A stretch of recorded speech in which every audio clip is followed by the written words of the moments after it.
Head, 20 others in Niger community. 6 students killed in stampede in Nasarawa. Rivers Assembly overrides Fubara, enacts new law during emergency seating. The foreign scene, 23 Niger Republic soldiers killed in terrorist ambush. Hello and welcome to Trust TV's news update. I am Chiamaka Nwafo.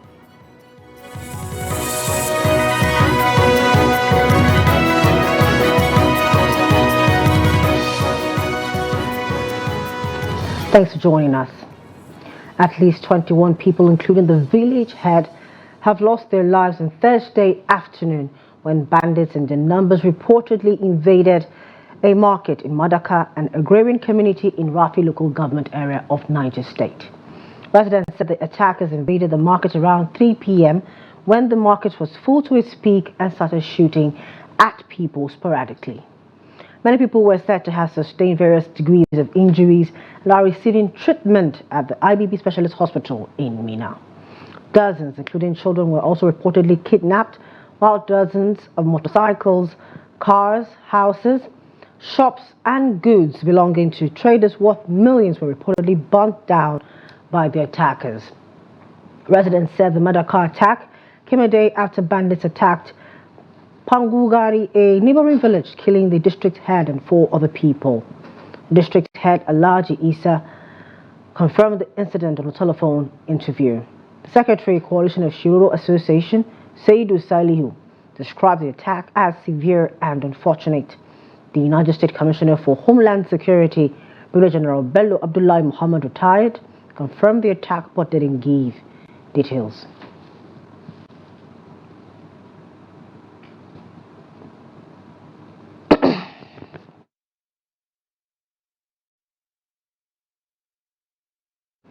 Now, 6 students of Nasarawa State University, Kefi, have lost their lives while trying to receive rice palliative from the state government.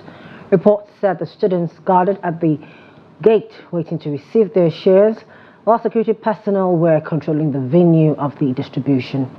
Trust TV gathered that the students could not wait for the state government officials to commence the distribution as they jumped into the venue, causing stampede that led to the loss of lives.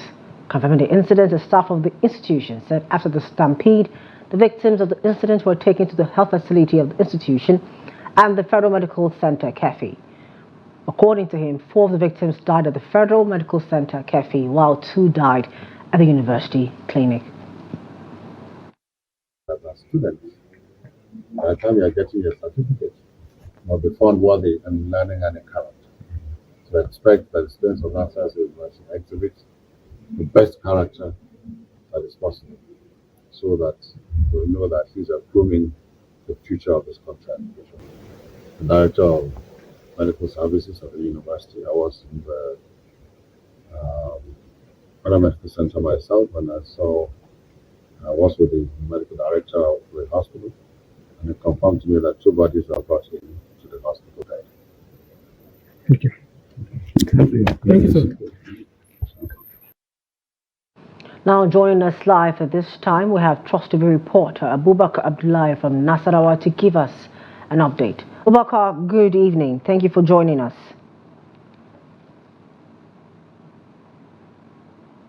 Abubakar, good evening. Thank you for joining us.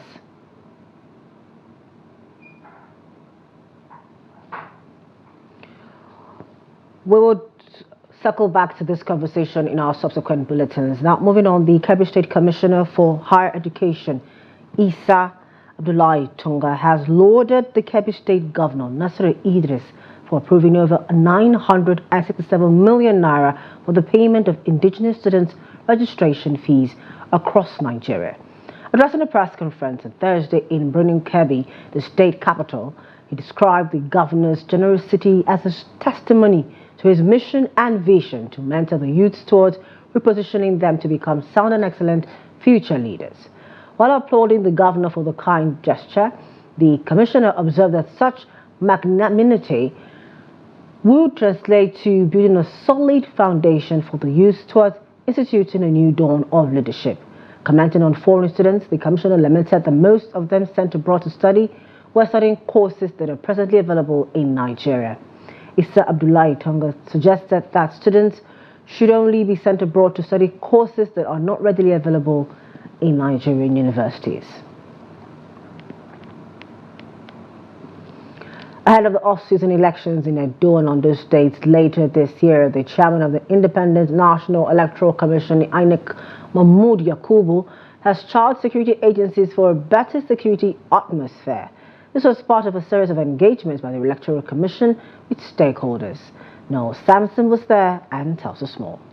At the inaugural consultative section with Interagency Consultative Committee on Election Security, the INEC chairman underscored the criticality of security in all electoral processes, elaborated on INEC's proactive measures preceding the off-cycle elections, and conveyed the imperative to enhance coordination with security chiefs across the various states.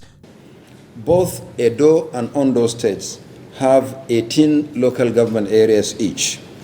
At the moment, Edo State has 2.5 million registered voters, 192 registration areas or wards, and 4,519 polling units, while Ondo State has 1.9 million registered voters, 203 registration areas, and 3,933 polling units.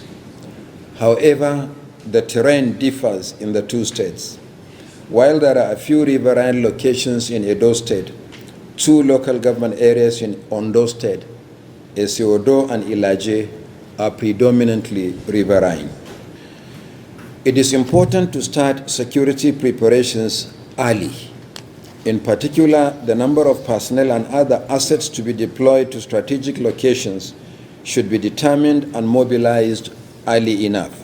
Representatives of the National Security Advisor and Inspector General of Police gave assurances of quality collaboration in enhancing election security in the country. The last by-election and rerun election in 26 states,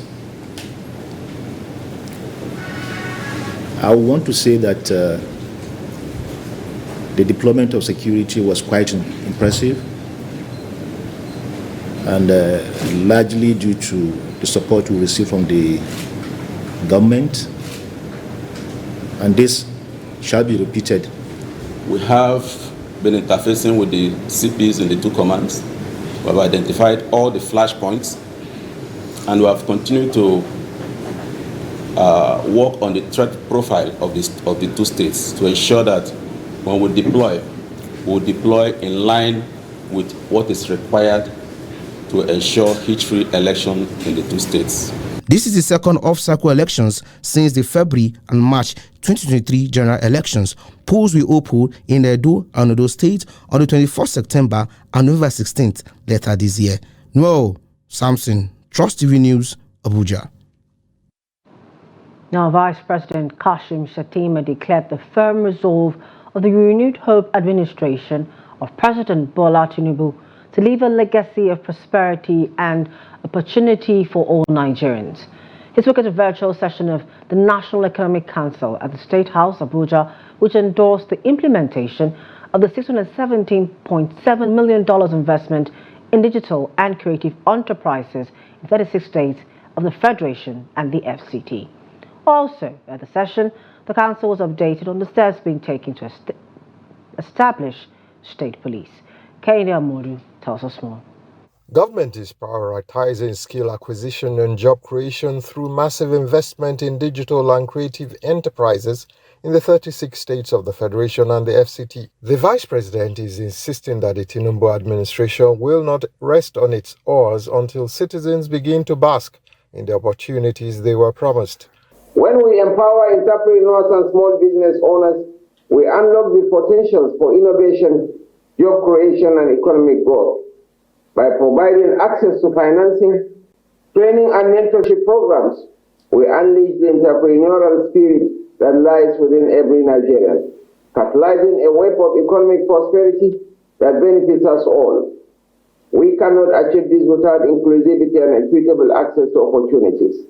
This is the ladder we must offer to every disadvantaged citizen. Ever since the initial announcement of the creation of state police, the trail had gone dark. Now it seems there was work going on underground. Secretary to NEC, Neobolisa Anako, had made a presentation to NEC on submission by states on the state policing initiative. Reports have been received from 16 states, while 20 states are yet to send in their recommendations. But there is no dissenting voice among the states that there is a real need to establish state police. But those states that did indicated support for the establishment of state police, and they recommended the necessary changes in the constitution and the current policing structure be considered to enable the operationalization of the initiative. There were issues about funding and but in all, the Council noted the presentation by the Secretary and His Excellency, the Chairman of Council, observed that the rate of submission from the state were not impressive. He urged the states to yet to make submissions to expedite action to enable robust deliberation on the matter at the next meeting. Meanwhile, closing balance of the excess crude account stood at $473,754, while the stabilization account closed at 33.8 billion naira. In the same vein, the current balance of the natural resources account is 103.925 billion naira. From State House Abuja, Kehinde Amudu, Trust TV News. The Rivers State House of Assembly has ruled against Governor Siminalayi Fubara to enact the Rivers State House of Assembly Service Commission law. The House took the decision on Friday as a convening an impromptu sitting. Niger Republic has reopened its border with Nigeria in 4 regions. In a radio message broadcast on social networks on Thursday, the Nigerian Ministry of Interior instructed the governors of these border regions to reauthorize the reopening at exactly 12 midnight. The ministry also directed the affected governors to strengthen controls and security along the 1,500-kilometer stretch land demarcation. The land border between the two neighbors was closed following the coup of July 26th and the ECOWAS sanctions that followed. This is the news update on Trust TV. Coming up, family of Jaws alleged kidney harvesting relief fund memories of departed father. More when we return. Please do stay with us.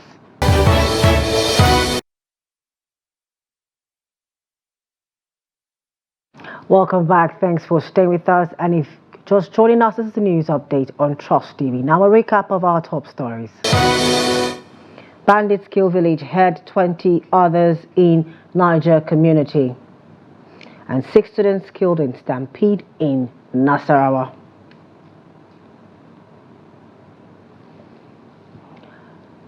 Abubakar Abdullahi is joining us to give us an update on what took place in Nasarawa.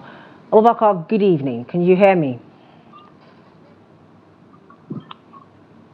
Abubakar? Yes, I can hear you. All right, thank you. I can hear you. Thank you so much for joining us. Now, what more can you tell us about this very sad incident that took place in Nasarawa State University?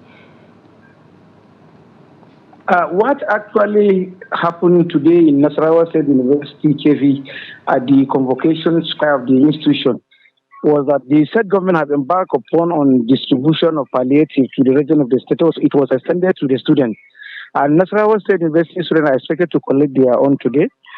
So they were invited for the collection of the distribution. So they gathered at the conversation center. So the incident happened an hour before the official time for the distribution. So even before the commencement of the distribution, some students or some hoodlums, as alleged by the state government, started jumping into the convocation venue, where it caused stampede that led to the casualties of about 19 students, which were taken to the Federal Medical Center, and later 2 of them were confirmed dead. Okay, so Go ahead. Yes, the casualties actually are 19, according to the head of medical service of the Federal Medical Center, Kefi Ahmed Kana. And it was also confirmed by the State Deputy Governor Emmanuel Akabi, who went to the scene of the incident. So, Abubakar Abdullahi, when you say casualty, are you saying that 19 people died from this situation, or you have 19 people who experienced 19 injuries? Casualties were recorded. No, 19 casualties were recorded, and among them 2 lost their lives. Oh, I see. So 17 were admitted at the hospital, and they are currently receiving treatment. And according to the head of medical service of the medical facilities, that all of them are stable and they are receiving treatment. Okay, so but we have. And by now, as at now. Go ahead. Go ahead. As at now, state government have released a statement on the incident. Okay. And it attributed the incident to the activities of hoodlums and some students. Okay. Okay, so Abubakar, earlier, I'm going to just cut you short a bit. Earlier, you said that this whole situation happened an hour before the official time, and also that this palliative sharing had taken place in other universities in the state, if I understand you correctly. Yes. Okay, so because I'm wondering what's different here, what really happened here that led to that. Why couldn't the students wait till the 1 hour time? But away from that, there's the just another question to go with that. Why are we having different numbers? You're saying 2, other people are saying 6. What exactly is the number? Can you confirm that's just 2 people that have died? Yes, so the earlier sources from the institution, we spoke to some of the journalists on condition of anonymity, told us that they assist, but later when they confirmed, they get back to us that actually it's 2 persons that lost their life in the incident. Okay. As confirmed by the the head of the medical facility of the institution. Okay. As well as the state deputy governor, because he went to the scene and he was interviewed by the journalists. He also confirmed that there were 2 dead. Okay. Okay. All right. Thank you so much, Abubakar Abdullahi, for your time with us.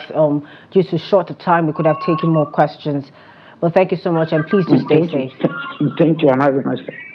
All right. So now, moving to Jos, where the family of Ibrahim Ejibade, one of the victims of an alleged kidney harvest, actually, in Jos, the Plateau State capital, on Thursday, explained how they received the death of their family head. Ibrahim Ejibade, a resident of William Street, who accused Nora Kekere of Myrna Clinic and Maternity, Jos, of kidney theft, passed away on March 14th at Maternity Hospital. But Kekere denied the allegation when he was arraigned before the State High Court. Now, Adomu visited at the house of the deceased and tells us more. This is stealing by sense, because they will say you are sick. When you go there, they remove what they want, which we don't have knowledge of it in those days.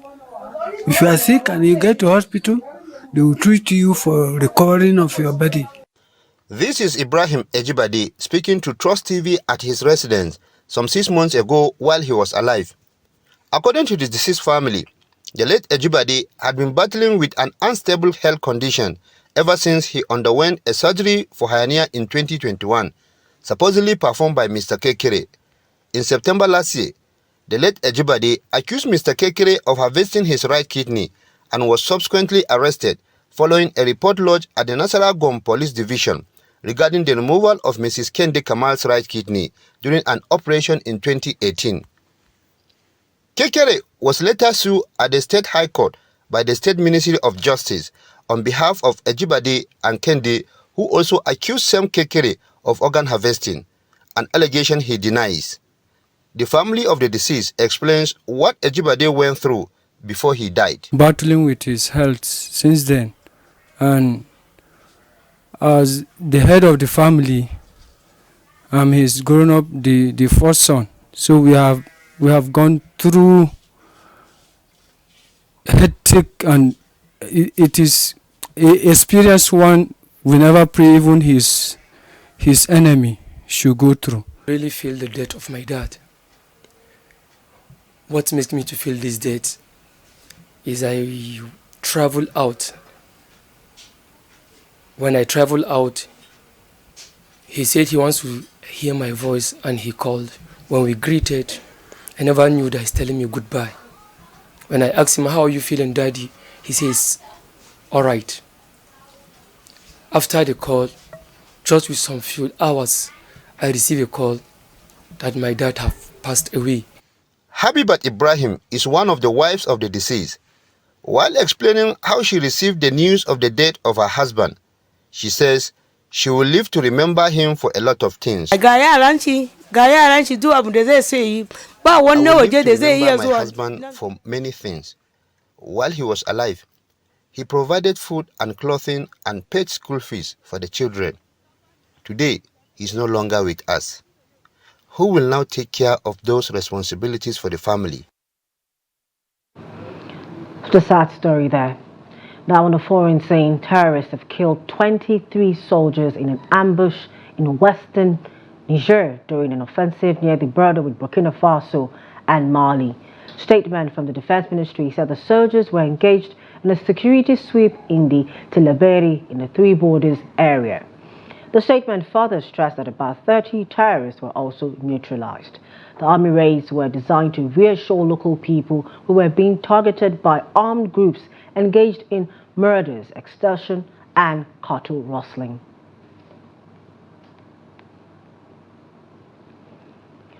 Bernard Arnault has reclaimed his position as the richest man in the world. According to the Forbes Rich list, Arnault temporarily lost the top position after experiencing a $3 billion decline in his net worth on Thursday, dropping from $202 billion to $119 billion within 24 hours. However, he quickly regained his status as the richest man in the world by gaining $460 million in less than 24 hours. Arnault, nicknamed the Terminator for his aggressive business strategies, is also celebrated for his philanthropic endeavors, notably in arts and culture. Exemplified by the Louis Vuitton Foundation with an estimated net worth of $231.5 billion as of March 22nd, he is the world's richest person, showing his profound influence on business and culture.